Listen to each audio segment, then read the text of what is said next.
ក្រអូបតែក្លិនមិនបានឃើញខ្លួន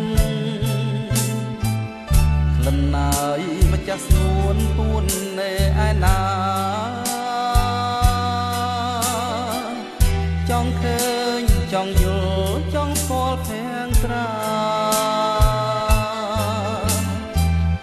តើម្ចាស់គុណពីល្អយ៉ាងណាទេក្លិននេះក្រអូបស្រោមមិនចេញណាយក្លិនប្រចាំកាយរបងស្រីទៅបើសិនជាបានឃើញប្រាណអីលើរៀមនឹងស្ទុះទៅអង្វរសូមស្នា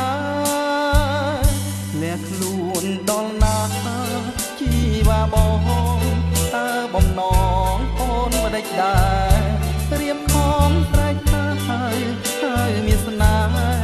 នៅតែស្ងាត់គ្មានលឺអ្វីជាតិនេះប្រាថ្នាស្នេហាម្ចាស់ក្លិន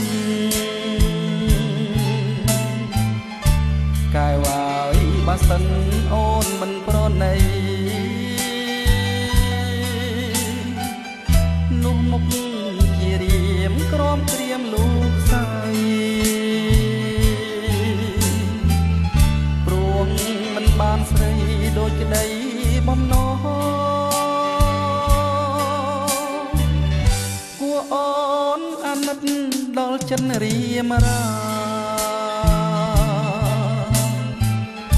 នៅពួនដល់ណាស្នេហាមានបងល្មមបងហាញប្រានឲ្យបានឃើញផងបំណាច់រៀមបងចងចិត្តលើស្នេហាលាក់ខ្លួនដល់ណាជីវ៉ាបងតើបំណងអូនមិនដេចដែររៀមខំស្រែកហើយមានស្នេហ៍នៅតែស្ងាត់គ្មានលឺអ្វីលាក់ខ្លួនដល់ណាជីវ៉ាបងតើបំណងអូនមិនដេចដែររៀមខំស្រែកហើយមានស្នេហ៍នៅតែស្ងាត់គ្មានលឺអ្វី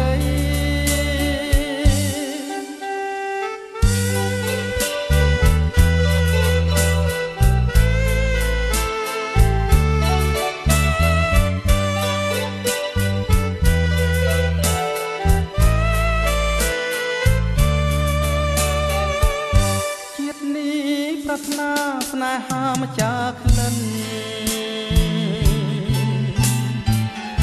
កែវ៉ាយបើសិនអូនមិនប្រណីនោះមុខជារៀមក្រមក្រៀមលោកស្រី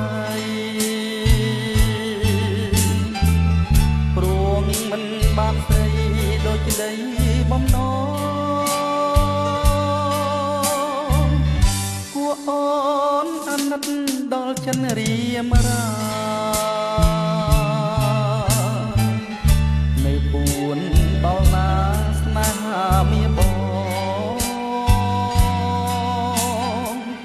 ល្មមបងហាញប្រានឲ្យបានឃើញផងបំណាច់រៀមផងចងចិត្តលើស្នេហ៍លាក់ខ្លួនដល់ណា